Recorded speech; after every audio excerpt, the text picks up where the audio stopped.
పాకిస్తాన్ భారత్ మీద చేస్తున్న ఈ ఉగ్రదాడుల వెనక టర్కీ హస్తం ఉందా? గతంలో భారత్ టర్కీకి చేసినటువంటి సహాయాన్ని టర్కీ విస్మరించిందా? ఇప్పుడు భారత్ పాకిస్తాన్ యుద్ధంలో టర్కీ పాకిస్తాన్కి యుద్ధ సామాగ్రిని అందజేస్తూ ద్వంద్వ వైఖరిని ప్రదర్శిస్తోందా అంటే అవుననే సమాధానం ఇస్తున్నారు కొంతమంది అంతర్జాతీయ నిపుణులు. ఈ నేపథ్యంలోనే అసలు భారత్ పాకిస్తాన్ల మధ్య యుద్ధానికి పాకిస్తాన్కి టర్కీ ఎందుకు యుద్ధ సామాగ్రిని అందజేస్తూ ఉంది?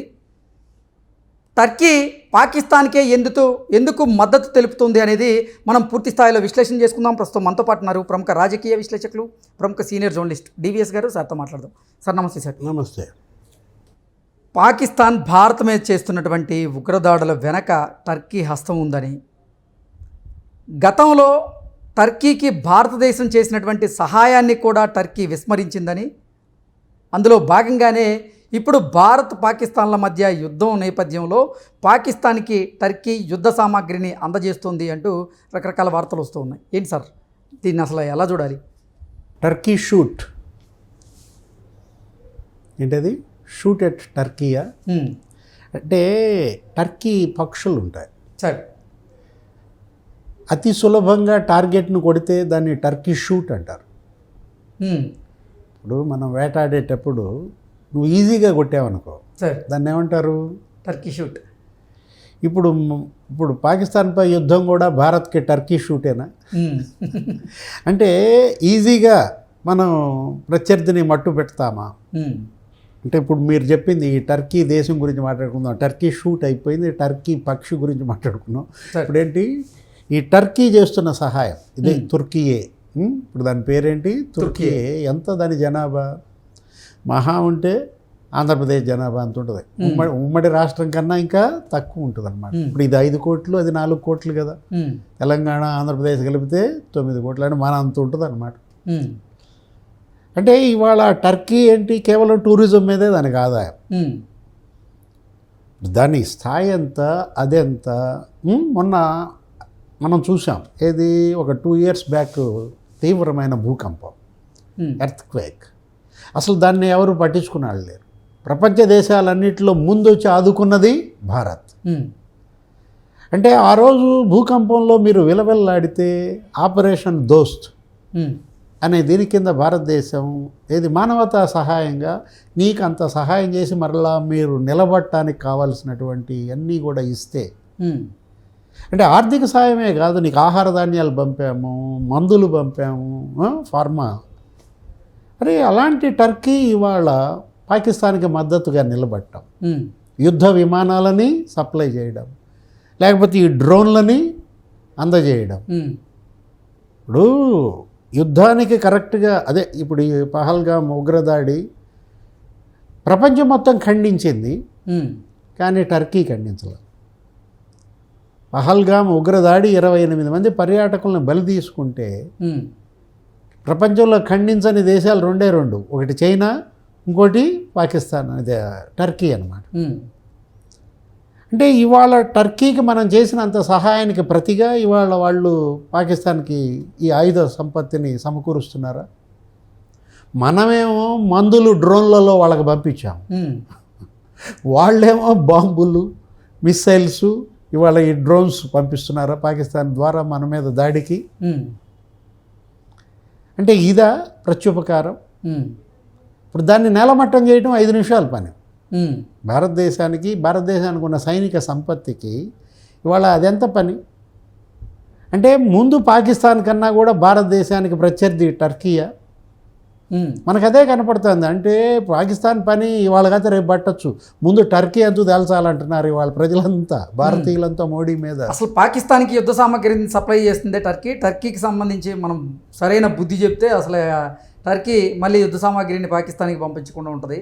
మనం ఫస్ట్ యుద్ధం చేయాల్సింది పాకిస్తాన్తో కాదు, టర్కీతోనే అంటే చాలామంది అభిప్రాయాన్ని వ్యక్తం చేస్తూనే డిమాండ్ కూడా వ్యక్తం చేస్తున్నారు సార్.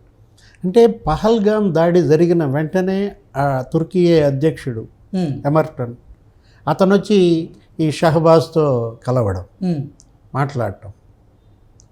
అదే సమయంలో నీకు ఏది ఈ యుద్ధ వాతావరణం నెలకొల్పి అక్కడ ఉన్నటువంటి ఆ పాక్ ఆక్యుపైడ్ కాశ్మీర్లో కాల్పులు జరుపుతున్న నేపథ్యంలో టర్కీ విమానాలు పాకిస్తాన్లో తిరగటం. ఉమ్.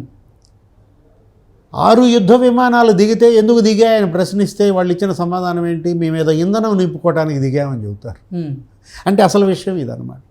ఏది మొత్తం ఇవాళ మన దగ్గర పడ్డ ఆ డ్రోన్ల శకలాలని మన నిపుణులు పరీక్షిస్తే ఉమ్. అది టర్కీలో తయారైనవి అని బయటపడిన నేపథ్యం. ఈరోజు యుద్ధం జరిగితే పాకిస్తాన్కి 2.5 లక్షల కోట్ల నష్టం. ఉమ్. ఈ యుద్ధం కనుక 14 రోజులు కనుక కొనసాగితే పాకిస్తాన్కి 2.5 లక్షల కోట్ల నష్టం. ఉమ్. అంటే ఒక రకంగా చెప్పాలంటే గోరు చుట్టు మీద రోకెట్ పోటు. ఉమ్. గోరు చుట్టు మామూలుగా విపరీతంగా పెయిన్, నీకు తెలుసు. మామూలు సలపదు. అసలు నిమ్మకాయ కూడా తొడుగుతావు దానికి ఆ ఏలుగు కనుక వచ్చినట్టయితే. అది దాని మీద రోకెట్ పొట్టు పడితే ఎట్టుంటుంది? ఇవాళ పాకిస్తాన్ ఆర్థిక సంక్షోభంలో కూరుకుపోయి విలవిల్లాడుతుంటే ఉమ్. 131 బిలియన్ డాలర్ల అప్పుల్లో ఉంది. ఉమ్. ఏది పాకిస్తాన్ అప్పులు 131 బిలియన్ డాలర్లు అనమాట. అంటే 115 లక్షల కోట్లు. ఈ అప్పుల్లో మళ్ళా నువ్వు ఇప్పుడు ఒక 2.5 లక్షల కోట్లు ఏడా? ఉమ్. 14 రోజులు నువ్వు యుద్ధం చేస్తే నీకు జరిగేది అది. అంటే IMFకి వెళ్ళాడు. ఉమ్. ఇది రుణం. ఉమ్. ఈ రుణం దేనికోసం? ఈ క్షిపణుల కోసమా? ఉమ్. ఇప్పుడు మన మీద దాడి చేయడానికి మిస్సైల్స్, ఈ డ్రోన్స్, ఈ మొత్తం వాళ్ళ దగ్గర కొనుక్కుంటావా? ఎవరి దగ్గర? టర్కీ దగ్గర, చైనా దగ్గర. వాళ్ళిద్దరు మాత్రం పాకిస్తాన్తో బాగా వ్యాపారం చేస్తున్నారు. దీన్ని అడ్డం పెట్టుకుని ఇవాళ ఈ యుద్ధం నేపథ్యంలో పాకిస్తాన్ ఏమో అప్పుల ఊబిలో కూరుకుపోతూ ఉంటే ఇటు టర్కీ, చైనా మాత్రం పాకిస్తాన్ సొమ్ముతో జలసాలు చేసుకునే పరిస్థితి ఉందంటారా? అంటే పాకిస్తాన్ని తగలబెట్టి ఆ మంటల్లో వీళ్ళు సలిగాసుకుంటున్నారా? మనకు కనపడుతుంది అదే. ఇవాళ మండిపోతుంది పాకిస్తాన్. అక్కడ పౌరులు కనీసం ప్రభుత్వానికి మద్దతుగా ఇవ్వడం లేదు, యుద్ధం వద్దంటున్నారు. ఒక పాకిస్తాన్ ఎంపీ నిన్నేమన్నాడు కృష్ణ? సరే, దేవుడే మనల్ని కాపాడాలన్నాడు. చదివావు కదా? అవును. దేవుడే మనల్ని కాపాడాలన్నాడంటే అంటే ఏంటి? అసలు ఇవాళ ఇంకో పాకిస్తాన్ ఎంపీ ఏమన్నాడో తెలుసా? అసలు వీడు చేతగానాడు, ఈ షహబాజ్ అన్నాడు, వీడు అసలు పిరికోడు అన్నాడు. అసలు భారత ప్రధాని పేరెత్తేందుకు కూడా భయపడుతున్నాడు. ఇంత పిరికోడు మన పాకిస్తాన్కి ప్రధానిని ఎలా చేశారు అంటూ పాకిస్తాన్ ప్రజలను కూడా ఆయన నిలదీశాడు. అంటే అసలు ఈ పిరికాడు పాక్ సైనికులకి ఇంకేం ధైర్యం నూరిపోస్తాడంటున్నాడు. ఒకవైపు ఏమో సరిహద్దుల్లో పాపం పాకిస్తాన్ సైనికులు ఏదో యుద్ధం చేస్తున్నారు, బలవుతున్నారు. ఇప్పుడు దగ్గర ఎంతమంది చనిపోయారు? 100 మంది ఉగ్రవాదులు చచ్చిపోతే ఒక 40 మంది సైనికులు చనిపోయారు. 40 నుంచి 100 మంది పైగానే సైనికులు చనిపోయారు. ఒకవైపు భారత్ దాడులు చేస్తుంది, మరోవైపు బలూచిస్తాన్ లిబరేషన్ ఆర్మీ వాళ్ళు అదును చూసుకొని మరి పాకిస్తాన్ సైన్యం మీద విరుచుకుపడుతూ ఉన్నారు. అరే బెలూచి అంటే గుర్తొచ్చింది, వాళ్ళు తుడిచిపెట్టారు. ఏది మొత్తం పాకిస్తాన్ ఆర్మీ ఇవాళ బెలూచిస్తాన్ పారిపోయింది, వదిలేసింది. ఇవాళ బెలూచిస్తాన్ ఇవాళ రేపు వాళ్ళ జెండా బాగుతుంది, స్వతంత్రం ప్రకటిస్తారు. అంటే ఆ రోజు బంగ్లాదేశ్ విముక్తి పోరాటం ఎట్లాగో 1971 ఇందిరాగాంధీ పుణ్యమా అని బంగ్లాదేశ్ స్వేచ్ఛ స్వాతంత్రాలు ఎలా పొందిందో, పాకిస్తాన్ ఉక్కు పిడికిళ్ళ నుంచి ఎలా బయటపడిందో, ఇప్పుడు బెలూచిస్తాన్ ఈ యుద్ధాన్ని అడ్డం పెట్టుకుని స్వాతంత్రం ప్రకటిస్తోంది. అంటే ఇవాళ పాకిస్తాన్ జెండాలన్నీ అక్కడ తగలబెట్టారు, పీకేశారు. బెలూచిస్తాన్ జెండాలు ఎగరేసుకుంటున్నారు. మొత్తం క్వెట్టాతో సహా 6 నగరాలు వాళ్ళ పరమైపోయాయి. మాకు మిసైల్స్ ఇవ్వండి, అసలు పాక్ మీద మేము వరుస దాడులు చేస్తామంటూ భారత్ని వాళ్ళు అర్థిస్తున్నారు. అంటే మన సహాయం ఏమీ లేకుండానే బెలూచిస్తాన్ వెంటబడి తరుగుతుంది. అసలు దగ్గర నీకు అక్కడ ఒక 100 మంది పాకిస్తాన్ సైనికులను చంపేశారు. ఇక్కడ బెలూచిస్తాన్లో 3 ఆర్మీలు, అక్కడ 3 గ్రూపులు అన్నమాట. ఈ 3 గ్రూపులు ముప్పేట దాడి చేస్తున్నాయి పాకిస్తాన్ పైన. అంటే ముందు నుయ్యి కనుక ఇవాళ పాకిస్తాన్ పరిస్థితి షహబాజ్. అందుకు కదా ఎంపీ తిట్టింది ఏంటి? అరే ప్రధాని మోడీ పేరెత్తడానికే భయపడేవాడి, నీకెందుకు యుద్ధం? నిన్న వాళ్ళ అన్న కూడా వెళ్ళాడంట. ఎవరు? నవాజ్ షరీఫ్ మాజీ ప్రధాని పరిగెత్తుకుంటూ తమ్ముడింటికి వెళ్ళాడు. ఒరే షహబాజ్ వద్దురా నాయన, మళ్ళా ఇంకోసారి చెప్తున్నా, ఇప్పటికైనా చర్చలకు సిద్ధమని ప్రకటించు, ఆ దౌత్య సంబంధాలు పునరుద్ధరించుకో. ఇండియా ఒకటే అడుగుతాను, వాళ్ళిద్దరిని అప్పచెప్పండి. ఎవరు? లష్కరే తోయిబా చీఫ్ సయీద్ని, చీఫ్ మౌలానా మసూద్ అజర్, వాళ్ళిద్దరినీ అప్పచెబితే, బేషరతుగా వాళ్ళిద్దరినీ కనుక నువ్వు భారతదేశానికి అప్పచెబితే ఇప్పటికైనా మీకు నూకల్. ఇవాళ పాకిస్తాన్ ఇవాళ మరి నూకలు చెల్లుతాయా? అప్పచెప్పడానికి ఇప్పటికన్నా ముందుకు వస్తుందా? అమెరికా చేతులు గడుక్కుంది, నువ్వేమో చేతులు ఎత్తేసారన్నావు నిన్న.